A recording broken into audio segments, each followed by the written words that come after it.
मित्रों नमस्कार।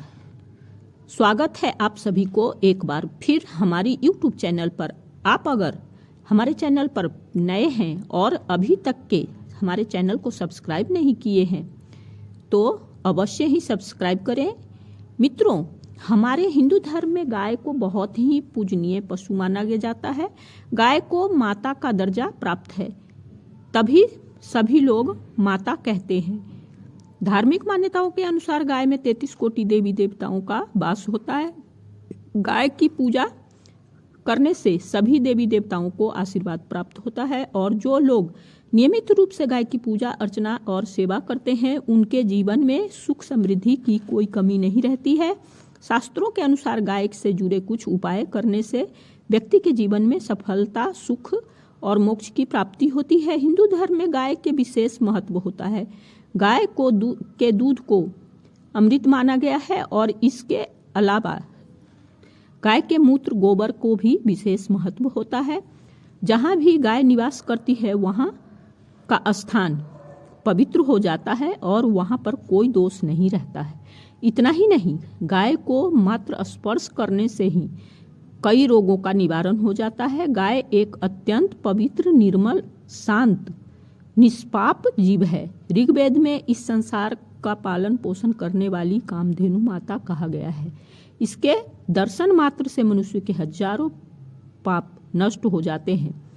गौ माता पर अत्याचार नहीं करना चाहिए। गाय को कभी मारना पीटना नहीं चाहिए और कभी उन्हें कष्ट नहीं पहुंचाना चाहिए।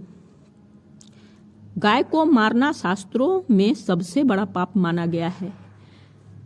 उसको भगवान श्री कृष्ण को गाय से विशेष लगाव था। गौ माता बहुत अधिक प्रिय थी। उनके अनुसार गायों को सेवा करना ही सर्वधर्म है। इससे बड़ा पुण्य का कार्य संसार में दूसरा कोई नहीं है। कलयुग की भविष्यवाणी करते हुए भगवान श्री कृष्ण कहते हैं कि कलयुग में जब धर्म का लुप्त हो जाएगा तब मनुष्य केवल दूध के लिए ही गाय को पालेगा। दूध के लिए वह गाय को बहुत कष्ट देगा। फलस्वरूप कलयुग में पाप और अधर्म उसके चरम पर होगा। अंत का लक्षण बताते हुए श्री कृष्ण संसार से गाय समाप्त हो जाएंगे, तब कलयुग का अंत होगा। मनुष्य कलयुग में भी गाय की निस्वार्थ भाव से सेवा करेगा, वह सुख समृद्धि प्राप्त करेगा। जो लोग अपने घर में गाय से प्राप्त पंचगव्य को घर में रखेगा उसके घर में कभी दुख दरिद्रता नहीं आएगी। जो स्त्री रसोई में बनी पहली रोटी गौ माता को खिलाएगी वह सदा सौभाग्यवती, सुहागन और सौभाग्यवती रहेगी। दोस्तों, हमारे धर्म में सभी शास्त्रों में गाय की सेवा की ही सर्वश्रेष्ठ माना गया है। जो व्यक्ति प्रतिदिन किसी न किसी तरह से गौ माता का सेवा करता है वह सबसे अधिक धनवान बन जाता है। गाय में तो मनुष्य को गाय की सेवा करने के अवसर प्राप्त होता है, लेकिन शहरों में गाय के दर्शन आसानी से नहीं हो पाते हैं। इसीलिए मनुष्य को गौशाला में जाकर के गाय की सेवा करनी चाहिए अथवा गौशाला के लिए दान धर्म करने चाहिए। इसके अलावा आप अपने घर में ही गौ माता की मूर्ति रख करके उनकी पूजा जरूर करें। इससे माता कामधेनु की आशीर्वाद प्राप्त होता है। शास्त्रों में गौ माता की माता लक्ष्मी का रूप माना गया है। उनकी पूजा करने से दरिद्रता दूर होती है। प्राचीन काल से ही गौ माता का सेवा और संरक्षण करने का परंपरा चली आ रही है। हमारे देश में कई ऋषि मुनि अपने कुटिया में गायों को पाला करते थे तथा राजा महाराजा गायों को दान करते थे। गायों को दान से सबसे बड़ा दान कहा गया है। गाय के दान करने से सभी जन्मों का पाप नष्ट हो जाते हैं और मनुष्य को मोक्ष की प्राप्ति होती है। आज हम आपको गौ माता के संबंध में बहुत ही महत्वपूर्ण बातें बताने जा रहे हैं। गाय की पूजा कैसे करनी चाहिए, गाय को कौन सी चीज खिलाने से कौन सा फल प्राप्त होता है तथा गाय के किस अंग को स्पर्श करने से दरिद्रता दूर होती है आदि के बारे में हमारे शास्त्रों में बहुत ही महत्वपूर्ण ज्ञान दिया गया है। हमारी अत्यंत पूजनीय गौ माता के बारे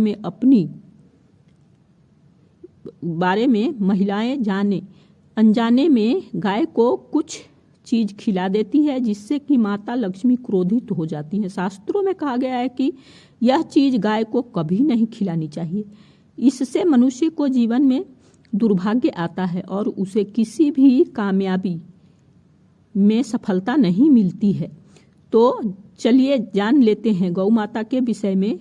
रोज सुबह गौ माता के दर्शन होने से पुण्य की प्राप्ति होती है और सुबह गोबर के दर्शन होने से लक्ष्मी की प्राप्ति होती है। महत्वपूर्ण कार्य के लिए जा रहे हैं और अचानक से ही गौ माता आपके रास्ते में आ जाती हैं तो वह कार्य निश्चित ही सफल हो जाता है। कहीं पर निकलने समय अगर गौ माता के दर्शन हो जाए तो यात्रा सफल हो जाती है। ज्योतिष शास्त्र के अनुसार कुंडली में अगर पितृदोष होता है तो अन्य उपायों के साथ साथ गौ माता के प्रतिदिन रोटी घास खिलाने से लाभ होता है और पितृदोष मुख से मुक्ति मिलती है। इसी तरह कुंडली में यदि शनि का 7.5 है महादशा है तो हर शनिवार अमावस्या के काले रंग की गाय को घास या रोटी खिलाएं और उसकी पूजा करें। इससे शनि दोष कम हो जाता है। गौमूत्र यानी गाय के मूत्र को बहुत ही उपयोगी, पवित्र और स्वास्थ्य वर्धक हितकारी होता है। आध्यात्मिक दृष्टि से गौमूत्र का महत्व भी है, साथ ही वैज्ञानिक और स्वास्थ्य की दृष्टि से भी गौमूत्र का बहुत ही लाभ बताए गए हैं। गौमूत्र में बहुत से खनिज पदार्थ, स्वास्थ्य वर्धक तत्व होते हैं जो हमारे शरीर की शुद्ध करते हैं और बहुत से रोगों से भी बचाते हैं। साथ ही गौमूत्र छिड़कने से वातावरण में शुद्धता और पवित्रता प्राप्त हो जाती है। इसीलिए हमारे शास्त्रों में शरीर को निरोग रखने के लिए प्रतिदिन गौमूत्र का सेवन करने तथा घर में गौमूत्र छिड़कने के लिए कहा गया है। कुंडली में शुक्र ग्रह की स्थिति को मजबूत करने के लिए ज्योतिष शास्त्र के अनुसार सुबह के भोजन में सुबह पहली रोटी निकाल करके एक गाय को खिलाना शुभ माना जाता है।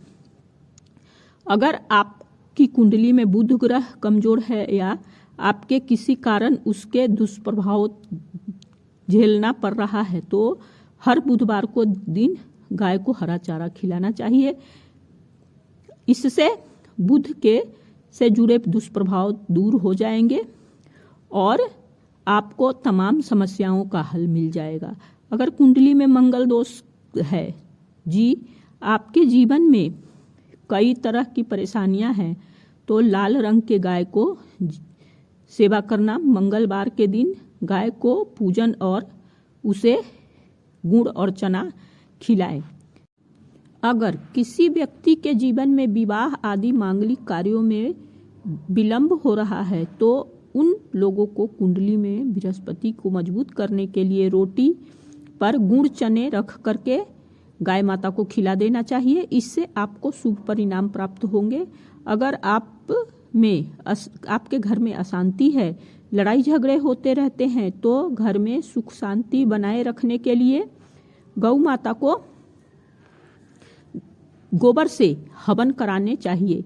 नकारात्मक ऊर्जा नष्ट होती है और सकारात्मक ऊर्जा में वृद्धि होती है। गाय के दूध, दही, गोबर और गौमूत्र से बने वाले मिश्रण को पंचगव्य कहते हैं और हिंदुओं की एक धार्मिक विधि होती है। करने से कई बनने वाली सभी वस्तुएं अत्यंत उपयोगी होती है जो स्वास्थ्य के लिए लाभदायक होता है, साथ ही औषधि गुण से भी भरपूर होता है। दोस्तों, अगर आपके द्वार पर गौ माता आती हैं तो उसे बिना रोटी खिलाए जाने नहीं देना। अगर ऐसा करते हैं तो आपके घर में धन लक्ष्मी की कभी कमी नहीं होती। अगर गौ माता खाली लौट जाती हैं तो आपके लिए दुर्भाग्य का सामना करना पड़ेगा, क्योंकि जिसके द्वार से गाय